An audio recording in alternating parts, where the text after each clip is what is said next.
नमस्कार। आज हम फिजिक्स के एक बहुत ही कमाल के डिवाइस व्हीटस्टोन ब्रिज को समझने वाले हैं। ये सिर्फ तारों का एक जाल नहीं है, बल्कि इसके पीछे सटीकता और संतुलन का एक जबरदस्त सिद्धांत काम करता है। तो सवाल ये है कि आखिर ये काम कैसे करता है?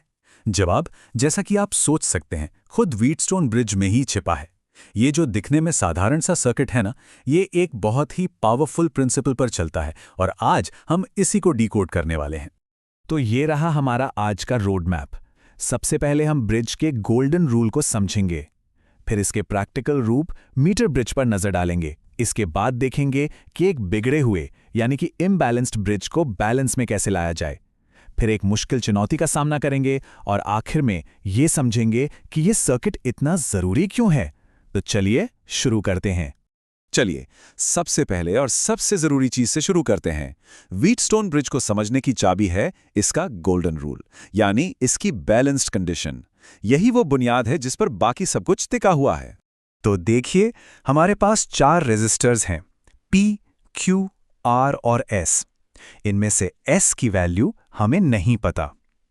अब जब ब्रिज बैलेंस्ड होता है तो बीच में लगा गैल्वेनोमीटर, जो कि करंट को डिटेक्ट करने वाला एक बहुत ही सेंसिटिव डिवाइस है, उसकी रीडिंग 0 हो जाती है।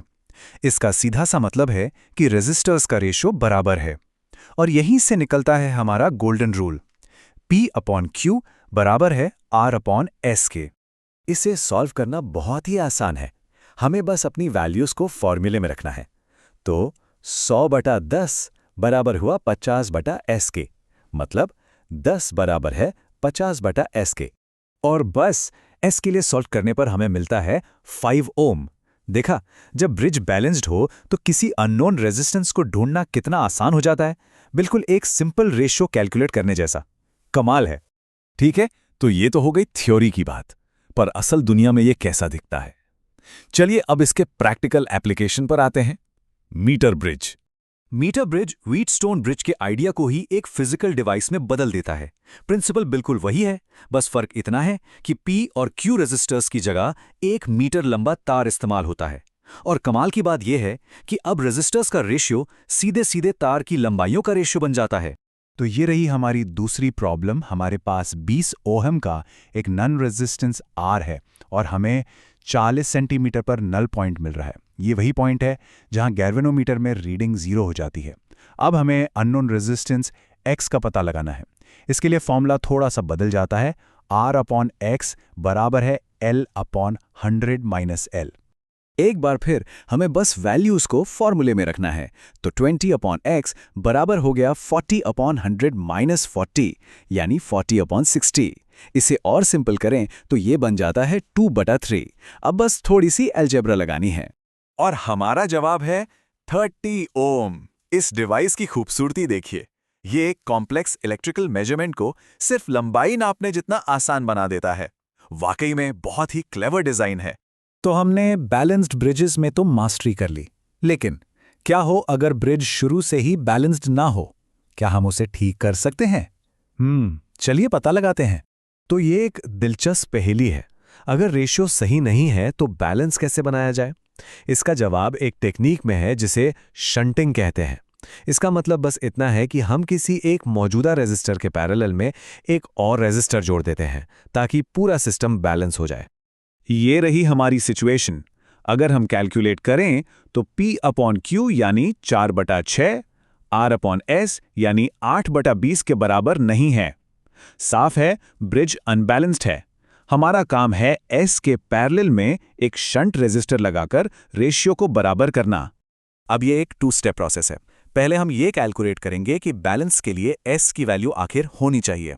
चलिए इसे S प्राइम कहते हैं। फिर हम पैरेलल रेजिस्टेंस का फॉर्मूला इस्तेमाल करेंगे। याद है ना, 1 टोटल रेजिस्टेंस बराबर होता है 1/R1 + 1/R2 के। बस इसी फॉर्मूले से हम पता लगाएंगे कि S प्राइम तक पहुंचने के लिए हमें अपने 20 ओम वाले रेजिस्टर के साथ कौन सा शंट लगाना होगा। और सारी कैलकुलेशन के बाद जवाब आता है 30 ओम। हमें 30 ओम का एक शंट रेजिस्टर चाहिए होगा इस सर्किट को परफेक्टली बैलेंस करने के लिए। यह बिल्कुल एक बिगड़े हुए सिस्टम को ठीक करने जैसा है। काफी सेटिस्फाइंग है। अब तक हमारा गोल हमेशा बैलेंस अचीव करना था, जहां गैल्वेनोमीटर से कोई करंट फ्लो नहीं होता। लेकिन क्या हो अगर हम बैलेंस बना ही ना पाएं? क्या हो अगर हमें ठीक ठीक ये पता करना हो कि एक अनबैलेंस्ड ब्रिज के बीच से आखिर कितना करंट बह रहा है। ये हमारी आखिरी और सबसे एडवांस्ड चुनौती है। इसे आप एक तरह से फाइनल टेस्ट समझ सकते हैं। इसमें अब तक जो कुछ भी हमने सीखा है वो सब एक साथ काम आएगा, लेकिन एक नए ट्विस्ट के साथ। तो यहाँ सबसे ज़रूरी बात ये है, जब ब्रिज अनबैलेंस्ड होता है तो हमारा सिंपल सा P/Q = R/S वाला नियम काम नहीं करता। अब गैल्वेनोमीटर से करंट बहता है और उसे खोजने के लिए हमें किरचॉफ के रूल्स जैसे ज़्यादा पावरफुल टूल्स की ज़रूरत पड़ती है। हमारा गोल अब रेजिस्टेंस ढूंढना नहीं है, बल्कि उस करंट को ढूंढना है। तो ये रहा हमारा फाइनल सेटअप। हमारे पास चारों रेजिस्टर्स, गैल्वेनोमीटर का अपना रेजिस्टेंस और बैटरी का वोल्टेज सबकी वैल्यूज हैं। अब असली सवाल ये है कि उस बीच वाले तार से यानी गैल्वेनोमीटर से कितना करंट IG गुजर रहा है। देखिए, इसकी कैलकुलेशन काफ़ी कॉम्प्लेक्स है। इसमें एक साथ कई इक्वेशंस को सॉल्व करना पड़ता है। लेकिन जब ये सारी मेहनत हो जाती है तो हमें पता चलता है कि गैल्वेनोमीटर से लगभग 4.8 मिली एम्पियर का करंट बह रहा है। ये बहुत छोटी मात्रा है, लेकिन एक अनबैलेंस सिस्टम में ये करंट मौजूद होता है। वाह, तो हमने काफ़ी लंबा सफ़र तय कर लिया है। चलिए एक कदम पीछे हटते हैं और सोचते हैं कि हमने इस पूरी यात्रा से क्या सीखा और ये सब आखिर मायने क्यों रखता है। हमने एक सिंपल बैलेंस्ड सर्किट से शुरू किया था और एक कॉम्प्लेक्स अनबैलेंस सिस्टम तक पहुंचे। हमने theory, practical application, problem solving और एडवांस एनालिसिस सब कुछ कवर किया। हमने व्हीटस्टोन ब्रिज की 4 अलग-अलग कंडीशंस को समझ लिया है। और ये हमें एक आखिरी सवाल पर लाकर छोड़ता है।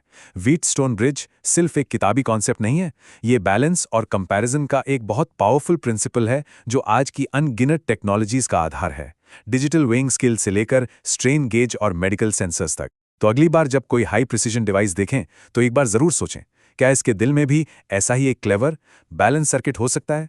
हमारे साथ जुड़ने के लिए धन्यवाद।